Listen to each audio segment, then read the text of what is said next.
friends. I received a letter from Canada not very long ago in which a mother told me that her two children for a long time had been very quiet, and when they were quiet, she suspected they were up to some kind of mischief. One was a boy of 4 and the other little girl of 3. Finally, she found the boy in the attic, had on his coat and his hat, and he was carrying a suitcase. And she said, "Where's your little sister?" "She's in the suitcase." "Well, where are you going?" "We're going down to New York to visit Bishop Sheen." And this is another true story that came to me that actually happened here in New York in the family of one of the FBI agents. The little girl, aged 3 or 4, was watching her father paint a crib. "What are you doing, Daddy?" "Painting a crib." "What color?" "White." "Where did you get the paint?" "Bought it at the store." "Where did you get the brush?" "Bought it at the store, too." "Daddy, at what time does the soul come into the body?" "When the body's about ready to receive it." "Daddy, do you wear a girdle?"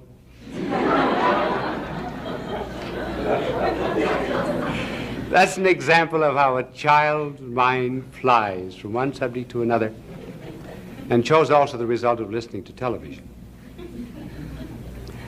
Late in February 1954, I gave a telecast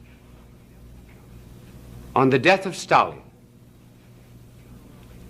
It was a funeral oration over the dictator. A few days later, on the 5th of March, his death was announced. We hope that what we're saying tonight will not be so prophetic. A word about the pattern of betrayal, the formula of world revolution. We're going to show the pattern by which the Soviet Union hopes to take over the world. This proceeds in 3 steps. We'll mention the 3 and then describe each of them. This first principle applies only to themselves, namely materialism. That is their philosophy of life.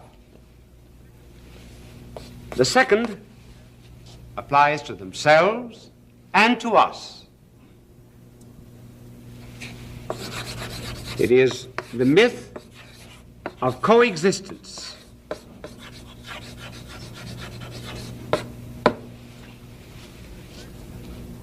And the third step, which applies to both Soviet Union and ourselves, is destroy with a kiss.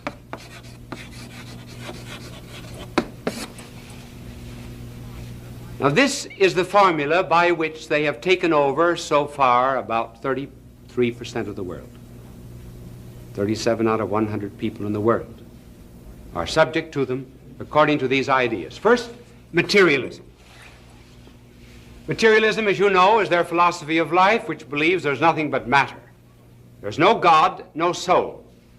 Now, why these 2 denials? They're intrinsic to communism. Why no God? Well, we can understand that. The second paragraph of our Declaration of Independence states that it is a self-evident principle that the Creator has endowed man with certain unalienable rights. In other words, we have rights and liberties, like freedom of press, freedom of conscience, freedom of association, which do not come from the government, which do not come from the will of a majority, which do not come from a state, These rights and liberties come to us from God. Therefore, the state cannot take them away. That is our principle. Now, they have to deny God, because that would be another source of rights than the state or the party. In order to build up this structure of theirs in which the party is supreme, they must hold that any right or liberty which the individual possesses comes to him from the party. Therefore, the party can take the rights and liberties away. But if there was a God, then there would be rights not dependent on the party. So they have to deny God. The second principle,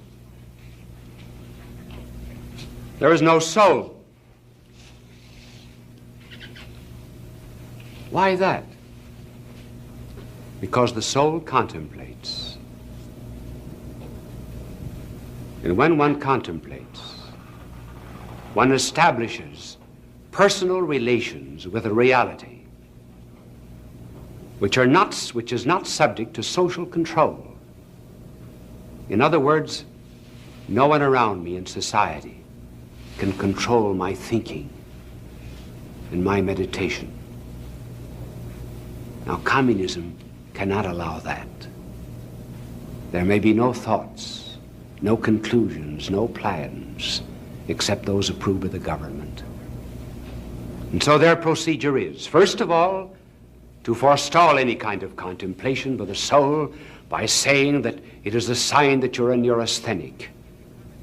And secondly, if you have any thoughts of your own, then by purges, by persecution, by drugs, and by starvation, and by standing for hours and hours before a blazing light, your thoughts are driven and expelled out of you. There can be no soul. Otherwise, you would have a retreat into which you could enter, where you would be free from the state. That's principle number one. The next, in order to destroy, there must be the myth of coexistence. Lenin said, communism must make use of every lie, deceit, strategy, in order to further world revolution. Manuilsky, addressing the Soviet Congress, repeated something from the ancients: those whom the gods destroy, they must first make blind. In other words, they must deceive them.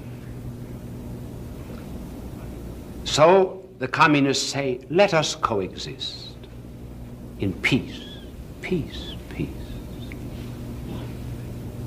At the end of the 19th century, there was a great Russian writer by the name of Soloviev, who in his work, The Three Conversations, said that in the 20th century a book would be written entitled Peace and Cooperation Among All Peoples, and it would be written by a dictator who would conquer the world. Do you know of any book that has a title like that?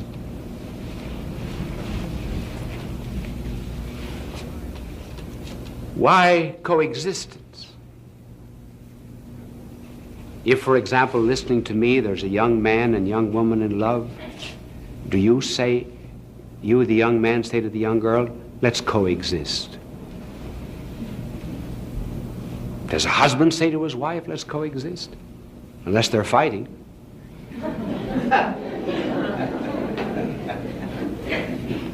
New York does not say to New Jersey, let's coexist. Canada does not say to the United States, let us coexist. Why then does Russia ask for coexistence? Interesting, isn't it? Here's the answer. Here are 5 houses. House 1, 2, 3, 4. Oh, that's all we'll draw. Houses. In this house is Mr. A, who believes in heating his house by gas. Mr. B believes in heating his house by electricity. Mr. C, oil. Mr. D, what have I got left? Coal. I don't, in case there are some sponsors around the nation that are in this business, I want to get them all in.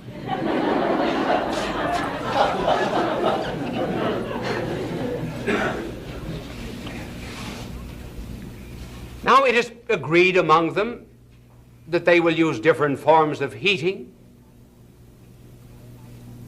There's no problem of coexistence among them. But suppose someone moves into a house down here whose name is Mr. K. Mr. K.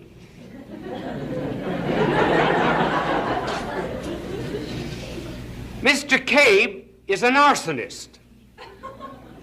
Mr. K believes in heating his house with the kindling from A, B, C, and D. Can there be that kind of coexistence?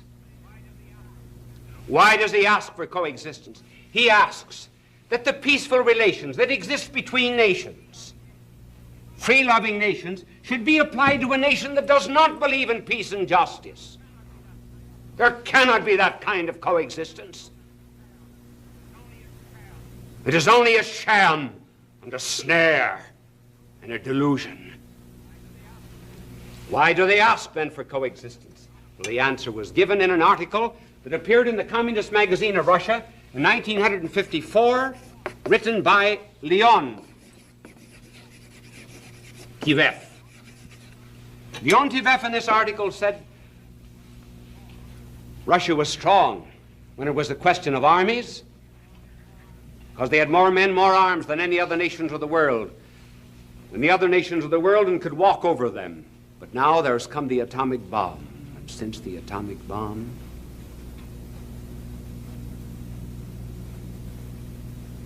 there can be mutual destruction. Soviet Union would be destroyed, so would other nations. So there must be, Mr. Leontiev goes on to say, long periods of coexistence until the historic moment comes when we are ready to strike. And when does that come? When does that happen? Well, that happens at a moment of greatest friendship, when a dictator visits another country to pledge loyalty and fidelity. As, for example, in 1939, when a treaty was signed between the Soviet Union and Latvia, Estonia, and Lithuania. Now, I could just as well read this off an idiot card, but the reason I'm not reading it off an idiot card, I'm reading, so I might just as well tell you. And an idiot card, I'd have to do this. I could use a teleprompter, and then I'd have to do this. So we're reading. These are the words of Molotov. These pacts of mutual assistance strictly stipulate the inviolability of the sovereignty of the signatory nations. Note that. The inviolability, in other words, of Estonia, Latvia, and Lithuania, 1939. And the principle of non-interference in each other's affairs. We stand for the scrupulous observance of these pacts on the basis of complete reciprocity. And we declare that all talk is nonsense about the Soviet Union trying to Sovietize the Baltic countries. That in 1939. Sovereignty of Estonia, Latvia, Lithuania. They manage their own affairs. We will not Sovietize them. That was 1939, the moment of greatest friendship. 1940, Latvia, Estonia, and Lithuania were wiped off the earth as nations. Same with China. India is discovering it. Tibet is found out. In every single instance, a visit from a dictator. Some instances in Eastern Europe, long parades, visit to the operas, pledges of friendship, drinking toasts one to another, and then destroy with a kiss.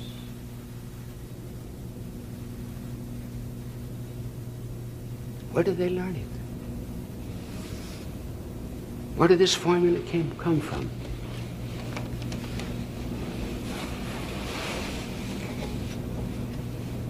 Came from Judas.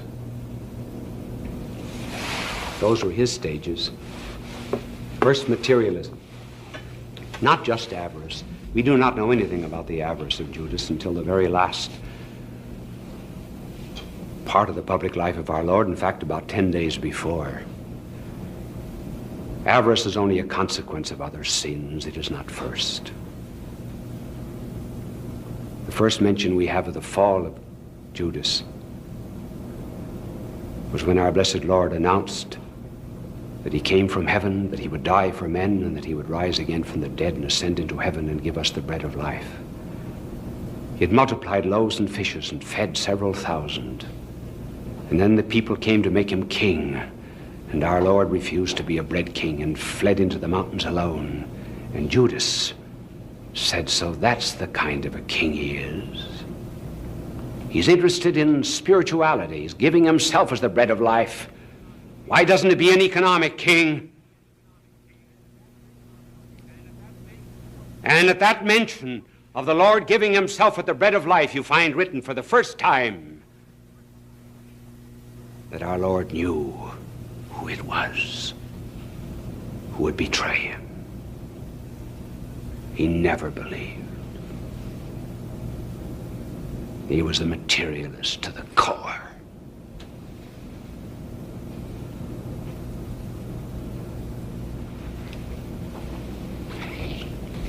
But that was for himself. Materialism is for the Soviet Union.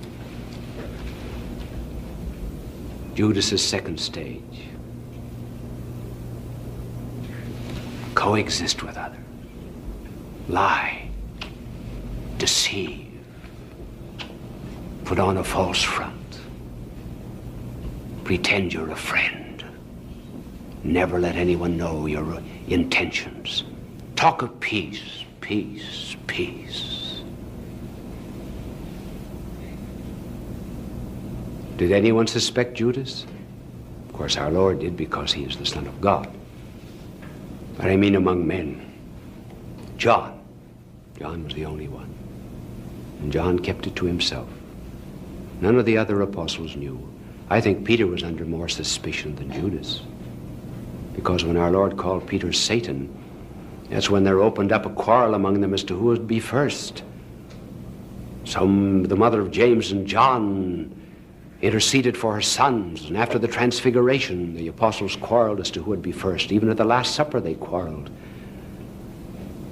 You say, but they knew that Judas was avaricious? Not necessarily.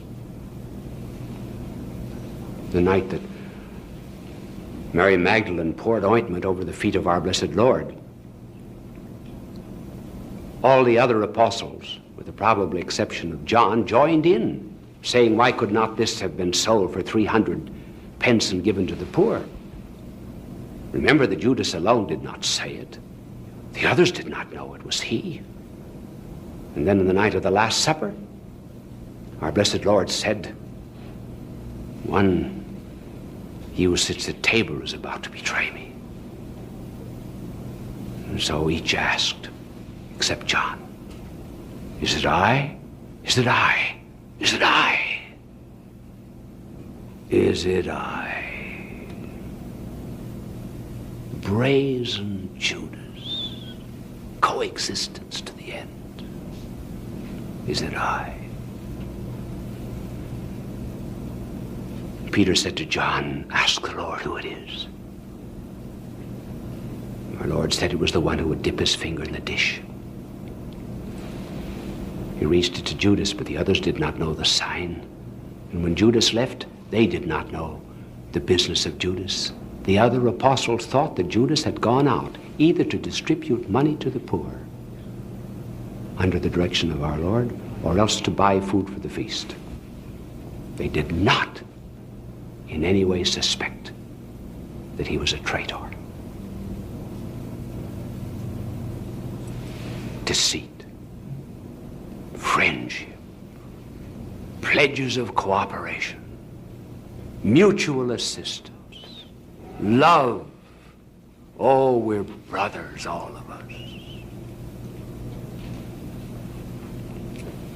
And then the third stage. When you have them all fooled, then it is that our blessed Lord meets him. And Judas came down over the brook of Kedron. Excuse me for looking down there, changing my watch. I want to find out how much time I've got. Only 1 minute left? Oh, the watch is wrong. I'm sorry. I had 2.5. I have 1 minute left. So we'll have to hurry very quickly.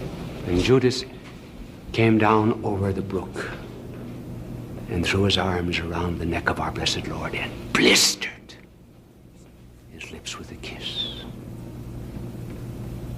And our Lord said, "Friend, wilt thou betray the Son of Man with a kiss?" Oh, yes.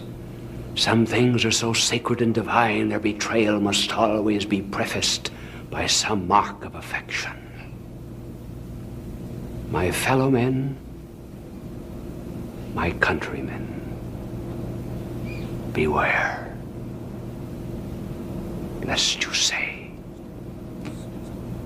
"Wouldst thou betray America with a kiss?"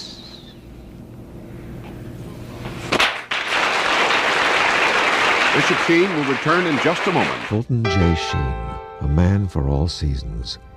Bishop Sheen was a pioneer in Christian broadcasting. He produced thousands of radio shows and appeared on countless television programs. When he received television's Emmy Award, Bishop Sheen said, "Thank God for a good season." As you know, all of these telecasts are given for the benefit of the poor and the sick in Asia, Africa, Oceania, and other parts of the world. It is interesting how some people make sacrifices in order to help our cause. Here's a letter that just came in. I received an invitation to attend a dinner for the Soviet dictator at the cost of $12.50 per person. Inflation or not, there are better uses for $12.50.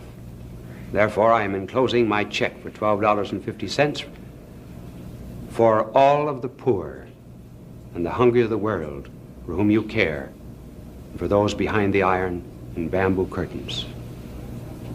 Perhaps sometime you'd like to do without a dinner with the Soviet dictator for the sake of the poor. Would you? Bye now, and God love you. Fulton J. Sheen is indeed a man for all seasons. He walked a paced beat, allowing us to glimpse his nature and ponder its worth and to enjoy its presence. When I was coming in to the airport the other day, there was a soldier who evidently had been away for a couple of years, and his wife was there, young wife, to meet him at the airport, and they had a very warm embrace, and he was looking over her shoulder as he embraced her, and he says, "Oh, there goes Kitty McCoy." And the wife said, "Who is she?" Oh, he said, "She was the stewardess on our flight." She said, "How did you know her name?" Oh, he says, "The names were up on the bulletin board. Pilot, co-pilot, stewardess." She said, "What was the pilot's name?"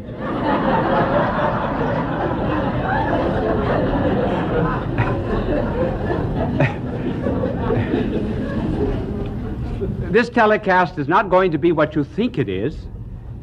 I know you've heard the song, "Love is a many splendored thing," but I'm going to tell you the origin of that expression, a many splendored thing. I'm going to tell you who really wrote it, but I will tell you in a minute. It is a very interesting life because it's somewhat related to our age, in which there is a fondness for flight from consciousness. What is there, anyway, in human nature that makes it rather anxious to evade and escape consciousness and responsibility. Alcohol, dope, sleeping tablets, whatever they happen to be. A way to avoid the responsibility of being awake. And I'm going to tell you the story of a man who had a flight from consciousness. And in this story, we find revealed the unconscious influence of little things. Jean Guiton, a member of the French Academy, said that while he was a prisoner of the Nazis in Germany, one night he and a number of other prisoners amused themselves by each telling how his mother and father met. Circumstances were quite accidental. Sale of a lottery ticket, chance meeting, fall on the street, blind date, wrong address. And here, as a result of these trivial things, here were men that were prisoners under a totalitarian system. It was the little thing that influenced the life of Francis Thompson, who wrote, "Love is a many-splendored thing." And what was that small thing?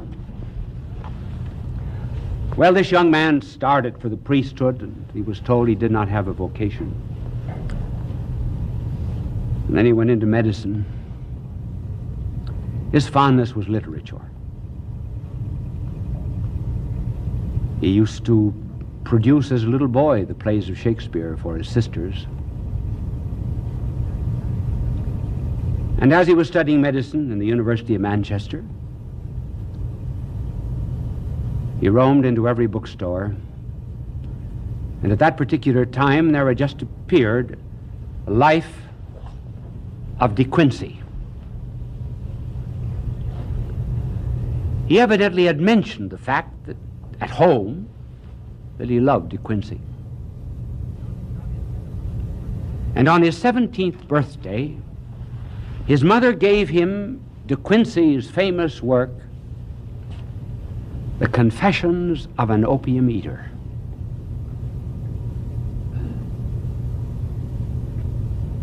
And his 17-year-old eyes fell upon this line of De Quincey. Why, at the age of 17, should I have become a prisoner and a prey to this drug, and lost my mind and my freedom? The mother never intended that her son Francis Thompson should ever follow in the steps of Thomas De Quincey. But he did.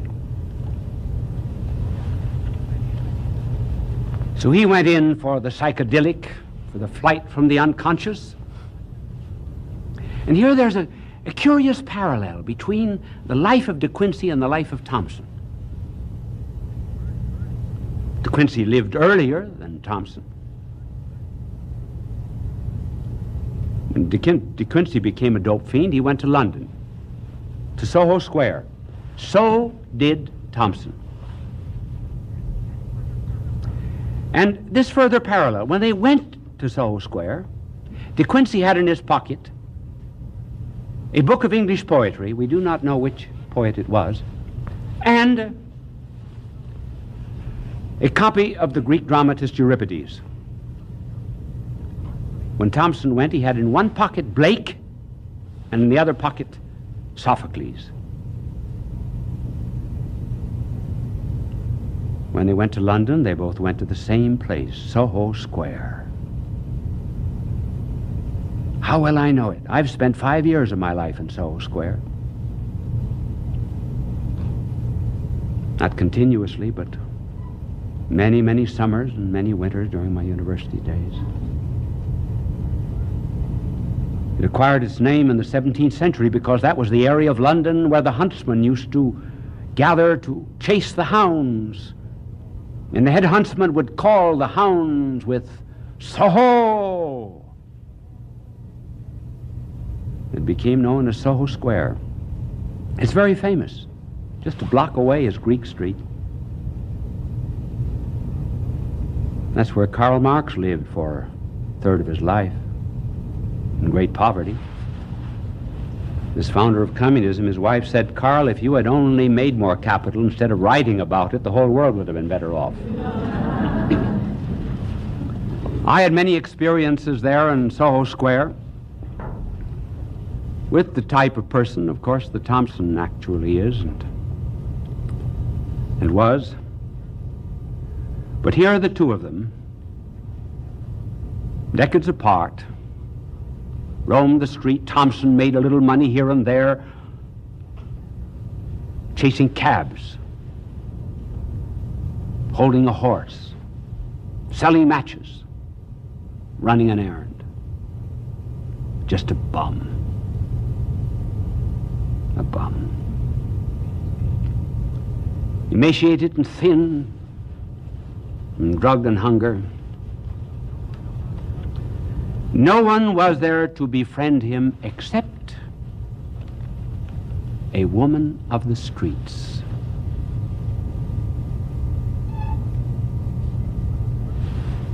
And one wonders, in all of literature, if there ever was a greater tribute paid to a woman of the street than Thompson paid this woman. He wrote about her in a poem to Monica Meynell. We will tell you about the Meynells in a moment.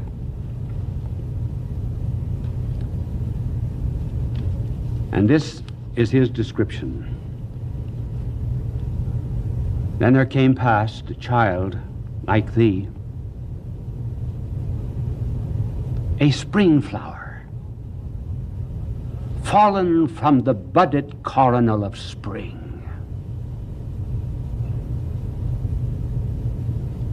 A spring flower, fallen from the budded coronal of spring.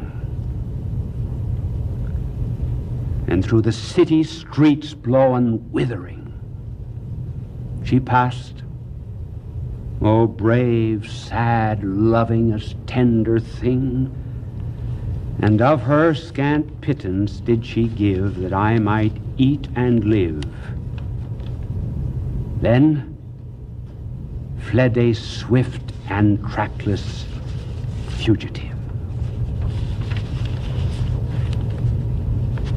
The same thing happened to De Quincey. When he was in the depths of poverty and degradation, a woman of the streets befriended him. We know her name. Her name was Anne.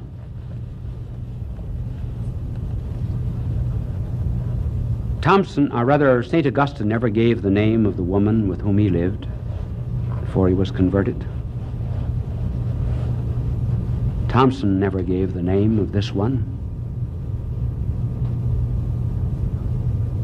But he went out and searched for her.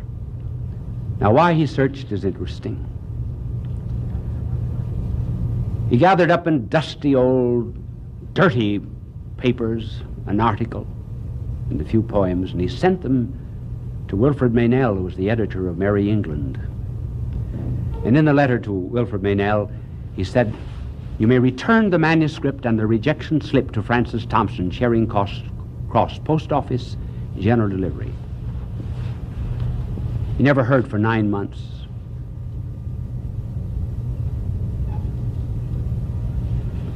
So in those 9 months, he went into despair.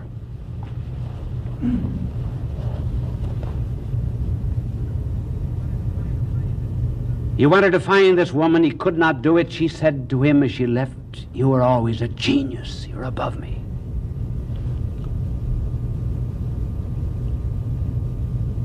And sinking lower and lower, he then took up his residence in Covent Garden. Covent Garden at one end in London, was the Opera House. Down the street, Maiden Lane Church. You go down 2 or 3 steps to go into it.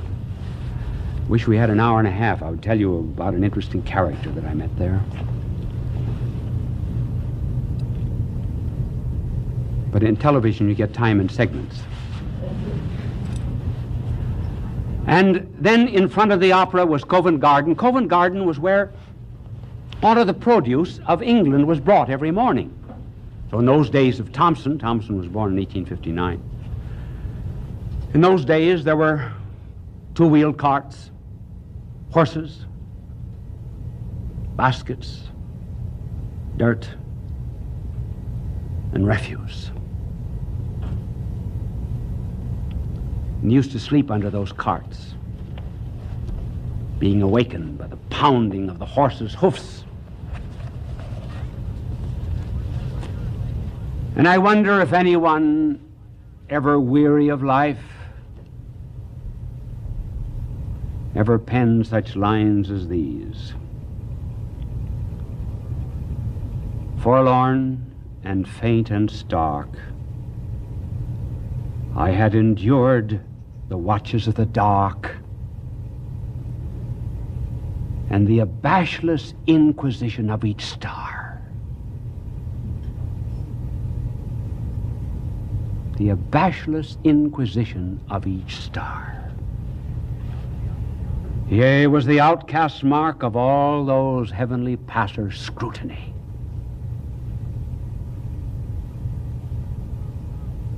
Stood bound and helpless for time to shoot its barbed minutes at me.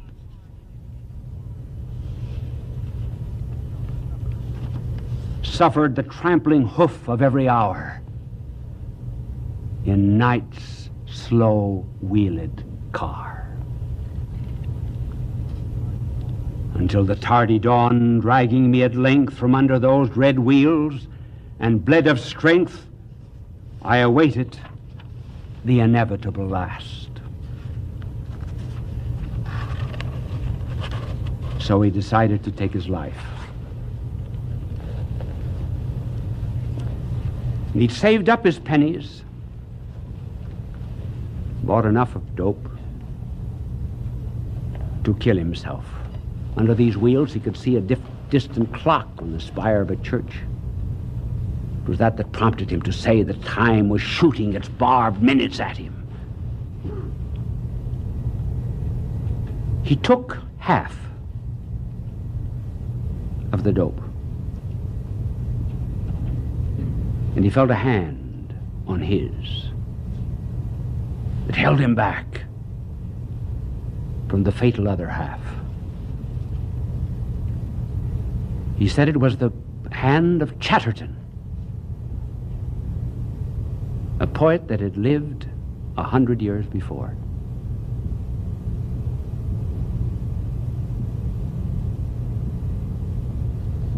He gave up the attempt at suicide, and the next day,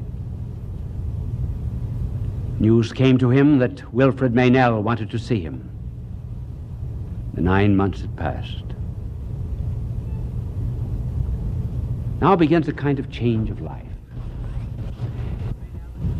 Wilfred Meynell attempts a cure, sends him out to the Abbey of Storrington.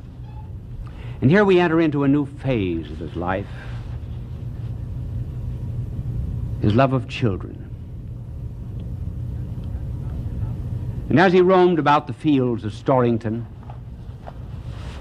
he met a little girl whose name was Daisy Stanford. And this is what he wrote of Daisy.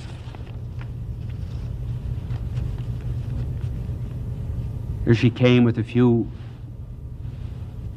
tokens, raspberries and such things, and he said that his own heart went down to her hand.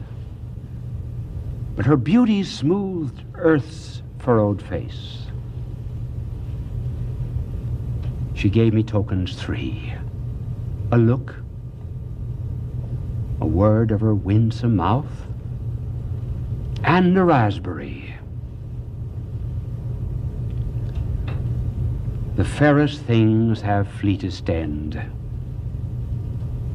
Their scent survives their close. But the rose's scent is bitterness to him that loved the rose. We will continue in a moment. How often an adult will have an inexpressible love for a sweet child? It's unreciprocated. They do not know they're loved. And this is Thompson's pain. She went her unrepentant way. She went and left with me the pang of all the partings gone, and the partings yet to be. She left me marveling why my soul was sad that she was glad, had all the sadness in the sweet and the sweetness in the sad. And then he ends.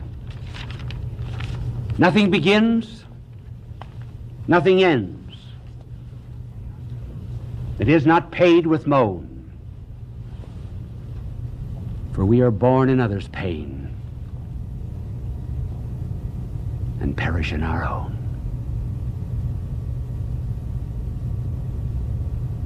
The love went out from his life. But then he found some solace in little Olivia Meynell.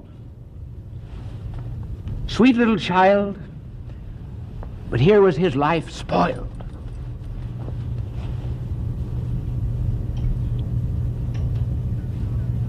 And with the pillaring hours about to crush him, he seemed afraid of this beautiful innocence. And he wrote, I fear to love thee, sweet, because love's the ambassador of loss. Love's the ambassador of loss. White flake of childhood, clinging so to my soiled raiment, thy shy snow at tenderest touch will shrink and go. Love me not, delightful child, my heart by man's snares beguiled has grown timorous and wild. It would fear thee not at all, wert thou not so harmless, small, because thy arrows, not yet dire, are still unbarbed with destined fire. I fear thee more than hadst thou stood full panoplied in womanhood.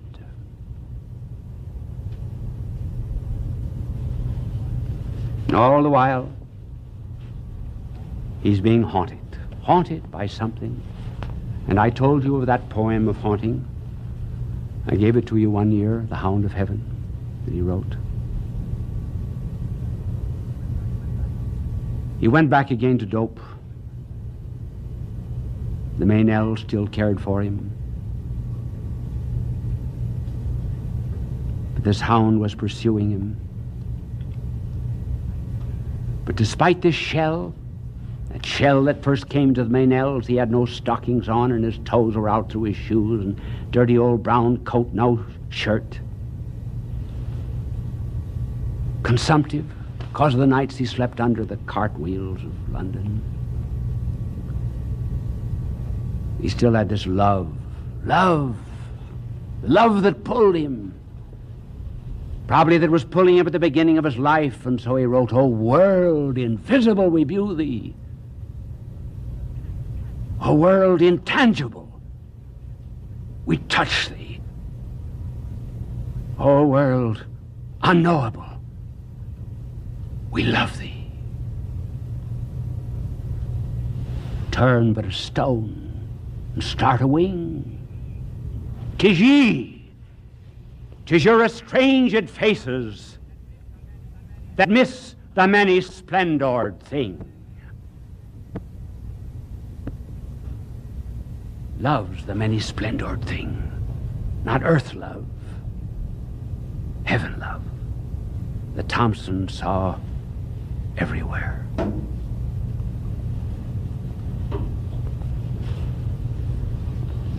And haunted by that love, he went finally to his reward. And one day, while in London, I went out to Kensal Green Cemetery. And I asked someone whom I had met in the cemetery, do you know where the tomb or the grave of Francis Thompson is? No, I never heard of him. So I walked and walked, and I finally...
Don't stare too hard, it's just a reflection. Besides, I don't want the attention. It's funny how a glass can show mirrors of someone I don't know. It's funny how a glass can show mirrors of someone I don't know.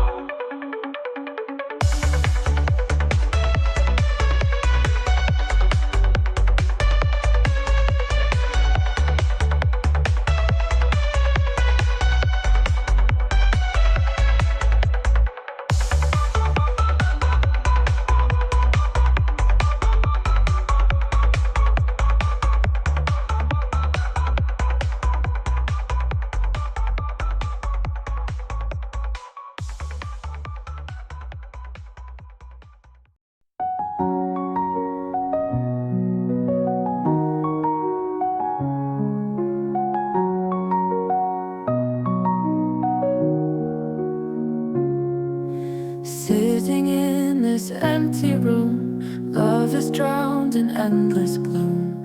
We were fire, and now we're ice, broken heart in paradise. Time just stops when you're not here.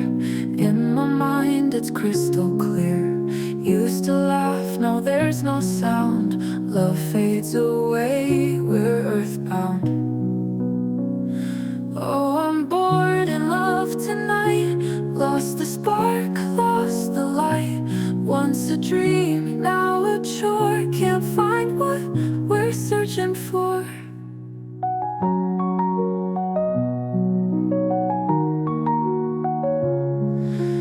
Tangled up in this routine. Life once vibrant, now unseen.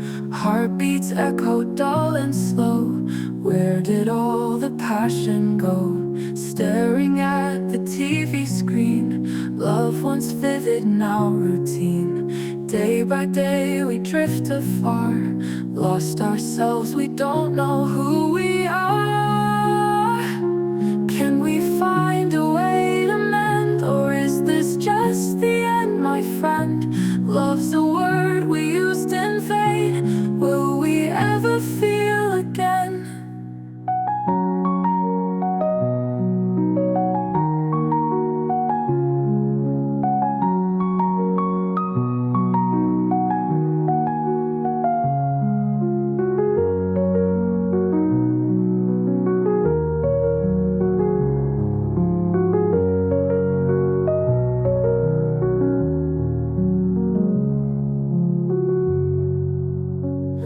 Oh, I'm bored in love tonight. Lost the spark, lost the light. Once a dream, now a chore. Can't find what we're searching for. Oh, I'm bored in love tonight. Lost the spark, lost the light. Once a dream, now a chore. Can't find what we're searching for. Tangled up in this routine. Life once vibrant, now unseen. Heartbeats echo dull and slow. Where did all the passion go?